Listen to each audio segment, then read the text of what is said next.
ورجعنا لكم مرة أخرى ومازال حديثنا عن علم الجمال، وشفنا مع بعض الأغنية الجميلة الحب وعلاقته بالجمال.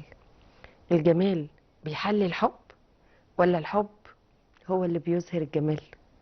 خلونا نرحب بضيفي العزيز الأستاذ الدكتور سامح الطنطاوي، أستاذ علم الجمال الحديث والمعاصر بقسم الفلسفة بكلية الآداب جامعة حلوان. أهلا بحضرتك اهلا معايا. وسهلا اهلا وسهلا، جزيل الشكر على هذه نورتني. الدعوة الكريمة، شكرا جزيلا. النهارده بنتكلم عن علم الجمال، وانا عارفه ان حضرتك ليك تجربه مع الفلسفه الايطاليه المعاصره. يا ريت نعم. تكلمني عنها بقى. جزيل الشكر لهذه الدعوة الكريمة ربنا مرة يخليك. أخرى. يعني تجربتي مع إيطاليا تجربة بدأت وأنا طالب في الجامعة. مهم. وجدت أن معظم الاهتمامات منصبة على الذهاب والدراسة في أمريكا وإنجلترا وألمانيا وفرنسا إلى آخره. مهم. لكن كان السؤال اللي سألته لنفسي: أين إيطاليا من العالم الفلسفة والدراسات الاجتماعية والدراسات الإنسانية والدراسات العلمية أيضا؟ نعم. فوجدت أن إيطاليا بعد دانتي أليجيري لم يوجد اهتمام كبير، لا يوجد يعني تقريبا أي اهتمام بإيطاليا وكيف ذلك، وأن إيطاليا هي بلد الموضة والجمال والفلسفة والدراسات الإنسانية. لفت نظري فيلسوف إيطالي مهم. هذا الفيلسوف ولد في مدينة أبروتسو، هي مدينة موجودة على البحر في إيطاليا، وعاش معظم حياته في مدينة نابولي، وهو الفيلسوف بنديتو كروتشا. مهم. درست في الجامعة بنديتو كروتشا، وكان هو المحطة الأولى للدخول إلى الفلسفة الإيطالية. ايه اللي لفت نظرك ليه ان هو يكون ده المحطه او البدايه بتاعتك؟ لانه هو الفيلسوف اللي كان اكثر، كان في يوجد تركيز عليه كبير في الجامعات المصريه. نعم. لا يوجد فلاسفه اخرين في نفس التوقيت اوكي. يوجد اهتمام بيهم الا كروتشا، خاصه في ثقافه ما او في فلسفه ما بيكون التركيز على اهم العناصر الموجودين فيها. مهم. لكن وجدت دوري انا كباحث ان انا ادخل في صميم الفلسفه الايطاليه، واحاول بقدر الامكان ان اقدم هذا التيار الكبير في مم. ايطاليا، خاصه بعد بنديتو كروتشا. بدات بدراسه اللغه الايطاليه اه طبعا ده البدايه عشان تقدر تفهم. كالبداية، كي أفهم الثقافة والفلسفة وهذا العالم. بدأت بدراسة اللغة الإيطالية في المركز الثقافي الإيطالي في القاهرة لمدة سنة ونصف، حلو. سنتين. ثم بعد ذلك حصلت على بعثة الدكتوراه لجامعة نابولي للدراسات الشرقية في إيطاليا. مهم. وبعدها انطلقت لدراسة الفيلسوف الأهم بعد بنديتو كروتشا، وهو الفيلسوف الإيطالي أمبرتو إيكو. مهم. أمبرتو إيكو هو فيلسوف وأديب وروائي في نفس الوقت. مم. ومن هنا دخلت إلى الدراسة في إيطاليا الى عالم الدراسه في والعالم ايطاليا بقى. الدراسة مهم. والحياة والعمل، ومحاولة نقل هذه التجربة من خلال هذا الاهتمام بهذه الفلسفة. وجدت أنها فلسفة غنية وثرية وبها من الأفكار المهمة التي يمكن أن أنقلها لمصر، والاستفادة منها في التجارب الإبداعية والجمالية، ومحاولة أن أنا أنقلها للطلاب الجامعة. ودي أفكار مهمة، اه يكفي طبعا. يكفي أنها تجمع بين اللغة والإبداع، وسوق العمل يتطلب ذلك. وهنا بدأت في صميم العمل في إيطاليا، ومحاولة وجود الاتفاقيات والتفاعل ما بين الثقافتين، الفلسفة المصرية من ناحية ودمجها مع الفلسفة الإيطالية من ناحية أخرى. يعني إذا ضربت مثال بآخر الأبحاث الذي تقدمت به، كان هو بحث عن كيف يمكن الاستفادة من الحياة المصرية القديمة والإنسان المصري القديم والحضارة المصرية القديمة لنقلها إلى إيطاليا. حلو قوي. فوجدت ان إن الموسيقار الايطالي والفنان الايطالي جوزيبي فيردي، وهو ابو الاوبرا الايطاليه، هو اول من وظف التراث المصري في ايطاليا من خلال اوبرا تسمى اوبرا عايده. اوبرا الله. عايده كانت افتتحوا بها قناه السويس ايام الخديوي اسماعيل. مهم. وهذا الموسيقار حاول ان ينقل الروح المصريه والاصاله المصريه والحضاره المصريه لاعاده اكتشافها مهم. واستلهامها مرة أخرى في إيطاليا. مهم. فتجدي في إيطاليا ليس فقط في مجال الموسيقى، لكن تجدي أيضا الصالات المصرية في مدينة مثل مدينة بادوفا. اها. الصالات المصرية عندما تدخلي هذه الصالة للمأكل والمشرب والحياة العادية، تجدي أنك تعيشين في مصر لكنك في الحقيقة في إيطاليا. ما هو انا بسمع دايما يقول لك انك لو رحت ايطاليا هتشعر ان انت في مصر. يعني هم قريبين مننا شوية، هل لان هم حاولوا يستقوا من الحضارة المصرية؟ نعم، هي إيطاليا في الحقيقة من أهم مميزاتها ان هو شعب محب جدا للمصريين بشكل عام. مم. والسبب في ذلك ان العلاقات المصرية الإيطالية العلاقات بين مستمرة الاتنين. منذ، يعني التاريخ يشهد بهذه العلاقات والتفاعلات بين مصر وإيطاليا حتى اليوم. مم. لكن مسألة السفر والهجرة ما بين الشعبين وطدت طبيعة العلاقات الفكرية والثقافية بشكل كبير. لكن هو بلد بحر متوسط ويقع مم. في العادات والتقاليد الخاصة بالبحر الأبيض المتوسط. وهو بالفعل عندما تنظرين إلى الدول الأوروبية تجد أن أكثر شخصية قريبة من الشخصية المصرية الشخصية هي الشخصية الإيطالية. الإيطالية، خاصة ان الشعب الايطالي، هضرب مثال بسيط، ان هو اه شعب عندما يتحدث هو شعب يتحدث بشكل حركي. زينا. الخص الشخصية الايطالية بانها بالظبط. شخصية حركية. يعني انا مم. بتكلم مع حضرتك دلوقتي فانا ايديا اه تتحرك، هم كمان كده على وهم فكرة. بنفس الشكل. ف في رواية اسمها مم. حمرة خجل اه لأديب إيطالي اسمه دومينيكو ريو. مهم. هذه الرواية حمرة خجل تصف صفات الشخصية الإيطالية. الشخصية مهم. الإيطالية من أهم سماتها أنها شخصية حركية. يعني إذا لم تعرفين اللغة الإيطالية يكفي إنه بالإشارات هيبان ده والإيماءات منفعل ده تقدري مبسوط ده تذهبي إيه حكايته. للمكان ويصف لك الطريق اه بالطريقة مم. السهلة. فهو بالفعل شعب يمتاز مثل الشعب المصري بالروح الخفيفة، بروح الدعابة، التقدير، مم. الامتنان للآخر عندما يعني نفعل أبسط الأشياء، مثل أن تدعو إيطالي إلى شرب القهوة أو شرب الشاي. مم. هذه الذكريات البسيطة الإنسانية لا تنسى لديه. وبالتالي هم شعب أكثر قربا مننا في العادات والتقاليد بشكل كبير جدا. علم الجمال في إيطاليا. علم الجمال في إيطاليا، لو قدرت ان انا اقول سمة من سمات ايطاليا اقدر اقول هو علم الجمال. جميل. يعني هي بلد طبيعتها جميلة واستطاعت ان تجعل من الجمال استثمارا. مم. استثمار الجمال، مهم. استثمار الجمال، استثمار الطبيعة، ونقدر نقول الجمال في الفن. أها.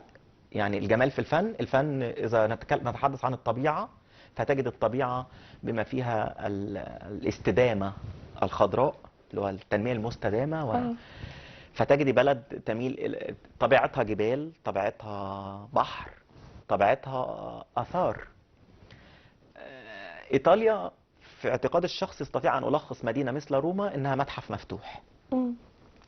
نابولي الأزقة والشوارع الضيقة التي ترتبط بها من أول وهلة. هي بيقال ان نابولي قريبة مننا من شوارعنا شوية. نابولي قريبة جدا من العتبة اه ما انا عندنا، بتكلم في ده، هي أو قريبة قريبة مننا من شوية. المنيرة.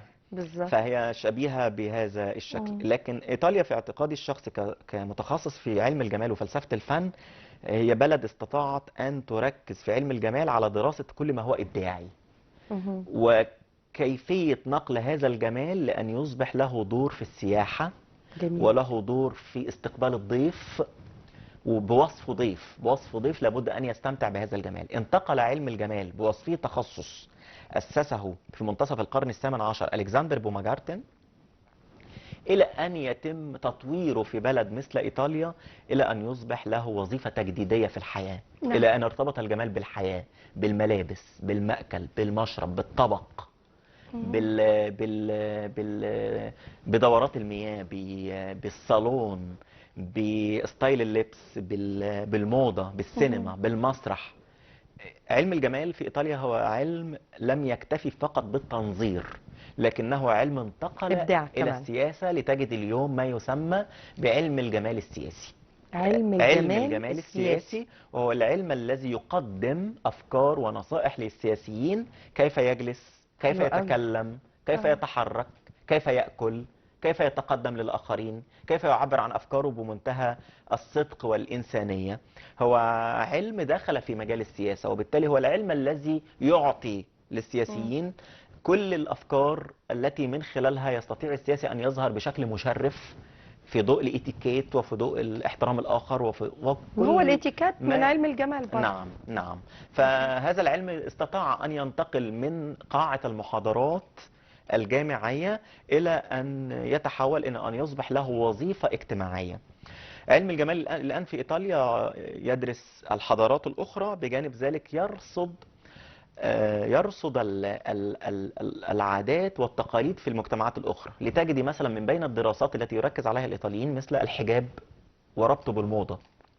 يعني لم ينظروا إلى الحجاب بنظرة إسلامية بحتة، بل تم النظر إلى الحجاب بأنه موضة، بالظبط. وكيف يمكن تطوير هذا الزي إلى أنه لم يصبح النظر إليه فقط على أنه زي ديني، بل تحول هذا الزي الديني إلى تجليات مختلفة. لتجد اليوم محلات موجودة على شبكات الإنترنت أو على مستوى الشوارع تقدم الحجاب في لفته مختلفة، فتجدي لفة الحجاب نفسها دي هم لم طبعا. يروها بأنها فقط في إطارها الديني، لكن أخذت أيضا ظاهرة أو فكرة مثل فكرة الحجاب ظواهر إبداعية أخرى. طب ما تخلينا نروح بقى لجمال الطبيعة الحلو بصراحة. نعم. وجمال الشعب المرجانية والجمال المخفي تحت المية اللي يمكن قلائل بيقدروا ان هم يشوفوه. عايزين نتكلم عن هذا الجمال وبعد كده نشوف مع بعض فيلم حلو كده عن جمال الطبيعة. نعم. طبعا هو جمال الطبيعة هو الجمال الذي افتقدناه في عصر التكنولوجيا للأسف. خاصة مع ظهور فكرة الإنسان المستباح. أصبحنا الآن كحياة هي حياة معروضة للآخرين، لدرجة إن في فيلسوف إيطالي مهم جدا وعايش حاليا اسمه جورجو أجامبن. جورجو أجامبن اتكلم عن فكرة الإنسان المستباح. نعم. لماذا؟ لأن في غياب للطبيعة، غياب للطبيعة وغياب الاهتمام بالطبيعة. يعني احنا بنتفرج مع بعض دلوقتي، أنا آسفة طبعا بقطع كلام حضرتك، ولكن الجمال بيشد. يعني طبعا. احنا على شاشتنا دلوقتي طبعا. في جمال الطبيعة. نعم. الشعب المرجانية، الأسماك والألوان، وبالظبط المخلوقات البحرية الجميلة جدا. نعم. المتنوعة. وسبحان الخلاق طبعا اللي يعني أبدع، صور فأبدع. يعني ده الجمال. نعم. ده جمال. الجمال بوصف طبيعة. لو تحدثنا عن الجمال في البحار، جمال البحر نفسه، أو تحدثنا عن الألوان التي أخذتها فطرة الأسماك. احنا هنا معانا لو بص كمية نعم. الألوان نعم. وتناسقها وهذه الكائنات الجميلة. الفطرة والطبيعة بالظبط. يعني والألوان إبداع. التي هو ده الإبداع. لم نصل إلى تجاوز هذه الألوان. لا رغم ان احنا كبشر بننتجها، لكن انتاج الطبيعة اكثر من الانتاج بالزبط. البشري. اكثر حيوية، اكثر حيوية ابداعا اكثر من ده ممكن ينطبق على جمال الصحراء. تجد في الصحراء الرمال بكافة الوانها، وفي طبعا فلسفة ورا اللون. يعني فكرة فلسفة اللون من ورا كل لون سمكة او لون صحراء. او في مصر مثلا على سبيل المثال تجدي في واحة سيوة، واحة الفرافرة، الواحات بشكل عام، تقدري تشوفي لون الرمال ابيض، لون الرمال احمر، لون الرمال الاسود. فالطبيعة تتحدث عن نفسها. لكن البحر وراه فلسفة، البحر وراه فلسفة كبيرة، هي فلسفة العطاء الإنساني. البحر ويعلمنا العطاء. لذلك صيد الأسماك، رؤية الأسماك، التعاون ما بين الأسماك وبعضها، فكرة العطاء نفسه. البحر رمز من رموز الطبيعة، الصحراء رمز من رموز الطبيعة، الآثار دي والطبيعة التي تنقلها منا، وكأن الطبيعة تتغنى بنفسها. فبالفعل يعني إذا تحدثنا عن الفن والجمال في الطبيعة، يمكننا أن نتحدث عن الحياة كلها. الحياة كلها نستطيع أن نقول أن بدايتها هي الطبيعة، ولا يمكن أن نتحدث عن الفن بدون أن ننظر إلى الطبيعة بوصفها فنا جميلا. لو قلنا يعني السؤال الفلسفي أو الجمالي عند الأطفال. بالطبع السؤال الفلسفي عند الأطفال هو سؤال جوهري، لأن لا يمكن النظر إلى سؤال الطفل بوصفه سؤال عادي. نعم. لكن دائما وراء سؤال الأطفال حكمة. وغالبا ما نجد بعض الأطفال يسألون أسئلة عظيمة وكبيرة. يعني عندي بحث نشرته في الفترة الأخيرة عن السؤال الفلسفي عند الأطفال دراسة جمالية. نعم. في الحقيقة البحث ده أنا كتبته من خلال الأسئلة اللي كان بيطرحها ابني عليا. مم. ابني محمود كان بيسألني بعض الأسئلة اللي هي فكرة ما معنى هذا، ما معنى فكرة ال الشارع، يعني ايه الشارع، ايه مم. معنى الشارع. الشارع بالنسبة له هو مكان فقط بنمشي فيه، ولا مكان ممكن ان ايضا نمارس فيه اللعب، لو في مكان للمشي لا ولا بالظبط. ولا ولا. او مثلا لو طفل في سن صغير فممكن يسمع كلمة بطة، اه. ما معنى كلمة بطة. فأنا هنا هل هقدر إن أنا أستعيد المعاني اللي ورا هذا السؤال، إن أنا أحببه في الحيوانات وأحببه في الطيور، ولا أنا أقول بقى كلمة بطة تعني كذا؟ لا، مهم. وراء كل كلمة يسألها، سؤال يسأله الطفل، هو وراءه معاني وتأويلات يجب أن مهم. ننتبه إليها. مثل لأول مرة يسمع ما المدرسة. بالظبط. فالمدرسة الإجابة هنا ستكون حول تعريف كلمة المدرسة، أم يجب أن أتحدث عن الجمال داخل المدرسة، من الفناء، من ان أن انت هتشوف أن اصحاب، يبني علاقات طيبة هتتعلم. مع بالظبط. الصداقة، فبتخرج ده كله من قيمة الجمال. الصداقة بالظبط. إلى آخره. ممكن الطفل بمجرد أن يرى اللون الأحمر، هو لم مم. يعرف اللون الأحمر لأن علاقته باللون الأحمر لم تتكون بعد، مهم. فوجد ورقة فلفت عليها نظره اللون اللون الأحمر. فلفت نظره. فأنا من هنا أقول هذا اللون هو اللون مم. الأحمر. بالظبط. لكن هذا اللون الأحمر هو إشارة مرور، مم. وأبدأ إن أنا أفتح معاه، هو لون الأحمر هو لون الأحمر، لكن التفاحة من الممكن أن تأخذ لون أحمر. وبالتالي بنربط الطفل ليس فقط بالسؤال العادي، لكن هذا السؤال وراءه تأويلات ووراه لغة. مهم. هنا السؤال الفلسفي عند الأطفال هو دعوة لأن ننمي الأطفال جماليا، مم. وهذا البعد هو بعد أعتقد أن يجب أن نهتم به في المدارس. ازاي نقدر ان احنا، يمكن احنا كنا بنقول ان احنا مرت علينا ايام للاسف سيئة شوية، احنا محتاجين ان احنا نرسخ او نستكشف الجمال في اولادنا عشان نقدر ان احنا نعيد بنائهم مرة اخرى. ازاي نقدر نعمل ده فعلا؟ هو في نقطة مهمة، أن البعض بيعتقد كلمة جمال رفاهية. مم. الجمال ليس رفاهية، لأن الجمال موجود في كل شيء حوالينا. بالظبط. وإنسان يعيش بلا جمال هو إنسان يفتقد ذاته، مم. يفتقد حياته. يعني مم. إذا أردت أن أعرف الحياة في لفظ واحد، الحياة الجميلة اه طبعا. أو الحياة. والجمال من الممكن أن تجديه في رجل عجوز يروي شجرة، اه. أو طفل يعطي الماء لقطة، أو لسيدة تصطحب كلبا. مم. وبالتالي أريد أن أقول إن تنمية الجمال، كي أنمي الجمال لابد أن أعطي الجمال أولا لمن سيعلم الجمال للطفل. على سبيل المثال، بالظبط. إذا عندي معلم، إذا عندي أم أو أب يفتقد إلى الجمال، كيف سيعطي الجمال؟ مم. فالجمال هو التربية، الجمال هو قدرتي على نقل الجمال للآخرين. هضرب مثال بسيط بما أننا نتحدث عن الأطفال، بفكرة الطبق. نقدر نقول العين جملة تأكل. يعني نعم. كن جميلا ترى الوجود جميلا. لو نعم. الجمال موجود جوانا نعم. هنقدر ان احنا نتذوق كل ما هو جميل في حياتنا. نعم، لكن ليس يعني كلنا يعني مم. لا نمتلك هذا الإحساس، وإلا كان المرضى النفسيين مثلا على سبيل المثال، أو الأشخاص الذين يعانون من اضطرابات نفسية وعقلية، كيف سيكتشفون ذلك؟ مم. يجب أن نساعدهم نحن في محاولة اكتشاف الجوانب الجميلة التي اختبأت مع استمرار وتراكم هذه الأزمات نعم. النفسية والاضطرابات إلى آخره. الجمال، نتحدث قبل قليل عن الجمال في الطبيعة. بالظبط. هذا الجمال من الممكن أن يختفي داخل الإنسان، ولذلك ان نقول انت ما تشوفوش اساسا. لم يراه. بالظبط. أو على سبيل المثال، العين تأكل قبل الفم. بالظبط. إذا أردت أن أعلم الطفل كيف يعد طبقا جميلا، لابد أن أختار أولا، أنا كأب أختار لون الطبق. مم. لون الطبق عشان تعرف تستمتع، حتى تعلمه نعم. ازاي يستمتع. الأطفال في السنوات الأولى يعني العين تنتبه دائما إلى ألوان الأطباق الخضراء على سبيل المثال، الألوان الجاذبة للنظر.